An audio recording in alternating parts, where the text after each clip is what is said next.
अस्सलाम वालेकुम स्कॉर्पियोज, मैं हारिस अज़मी प्रोफेशनल एस्ट्रोलॉजर आपकी खिदमत में हाज़िर हूँ इस हफ्ते की एस्ट्रोलॉजिकल रिसर्चेज लेकर। एंड स्कॉर्पियोज, मैं आपके लिए बहुत खुश हूँ। ये वीक जो मैं तफसीलन आपकी खिदमत में पेश करने वाला हूँ, ये 17 जनवरी से 22 जनवरी के दरमियान का है।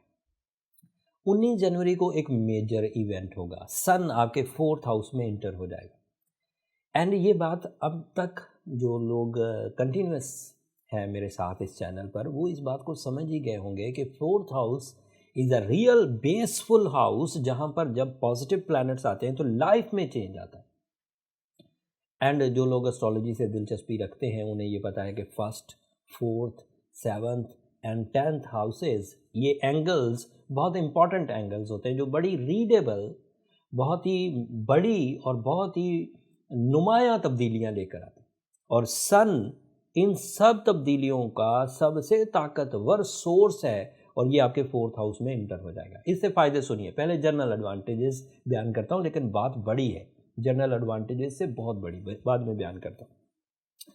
सन is your courage, sun is multitasking, sun is sudden gains. Sun की सपोर्ट से सूरज जब भी 4th हाउस 4th एंगल पर आता है, लाइफ स्टेटस अपग्रेड होता है, कर्जे उतरते हैं, घर की ताज़ीन व आराइश के लिए, घर की तब्दीली के लिए, बड़े घर लेने के लिए, लग्जूरियस लाइफ स्टाइल अपनाने के लिए रिसोर्सेज डेवलप भी होते हैं एंड रिसोर्सेज सही जगह इस्तेमाल भी हो जाते हैं। और एंड आपकी फितरत में बहुत कैलकुलेटिव डिसीजंस आने लगते हैं and brave, easy.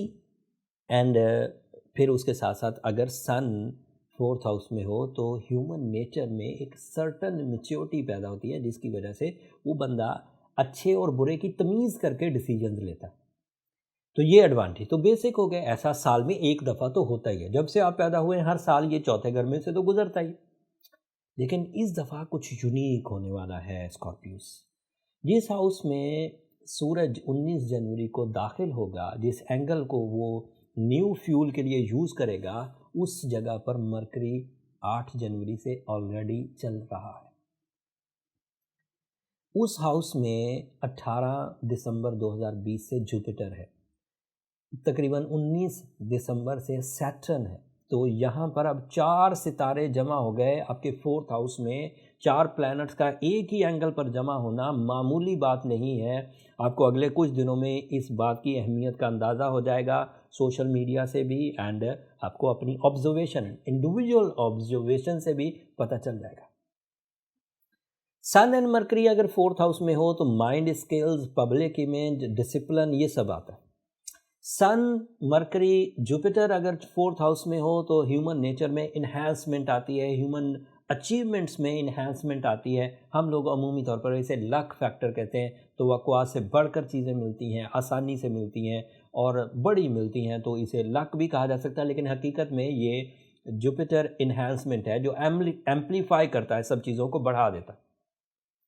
And Saturn is there, which is producing some accuracy, discipline, dutifulness, rules, principles, researches and judgmental abilities. इसका फ़ायदा वसी तरह से होगा इन 4 प्लैनेट्स का। एंड ये बात जहन नशीन कर लीजिए, यहाँ पर ये बात ज़रूरी है कि सैटर्न 27.5 साल बाद आपके चौथे घर में, जुपिटर 12 साल बाद आपके चौथे घर में, सन एंड मरकरी तो बहरहाल हर साल आते, लेकिन ये चारों प्लैनेट्स आपके चौथे घर में 800 साल के बाद है। एंड 800 साल के बाद होने वाला इवेंट आप मिस तो नहीं करेंगे। मेरा ये मशवरा है बीइंग अ प्रोफेशनल कि आप कुछ भी करिए, कर गुजरिए, अब सोचने का टाइम नहीं। वसाइल को सही अंदाज से इस्तेमाल करेंगे तो बिग रिजल्ट्स एक्सपेक्टेड है। रिवॉर्ड्स रिस्पेक्ट की सूरत में, मटेरियल एडवांटेजेस की सूरत में, फेस वैल्यू की सूरत में, एजुकेशनल एक्टिविटीज़ की सूरत में एंड मिशंस को फुलफ़िल करने की सूरत में मुयस्सर आएंगे। लाइफ में डिसिप्लिन बढ़ेगा, फेस वैल्यू इंक्रीज़ करेगी, डोमिनेटिंग स्किल्स इंक्रीज़ करेंगी। बहुत सारी महरूमियाँ जो 2012 से ही स्कॉर्पियोज देख रहे थे, वो रिकवर होने का बिल्कुल नेचुरल इवेंट आपके पास मुयस्सर है। समझ लीजिए कि वक्त आपके लिए बाहर की तरफ जा रहा है। मेरा ख्याल है स्कॉर्पियोज इस इवेंट को बहुत अच्छे अंदाज से यूज़ करेंगे अपनी ज़िंदगी में, अपने लिए, अपने प्यारों के लिए, अपने डिपेंडेंट्स के लिए।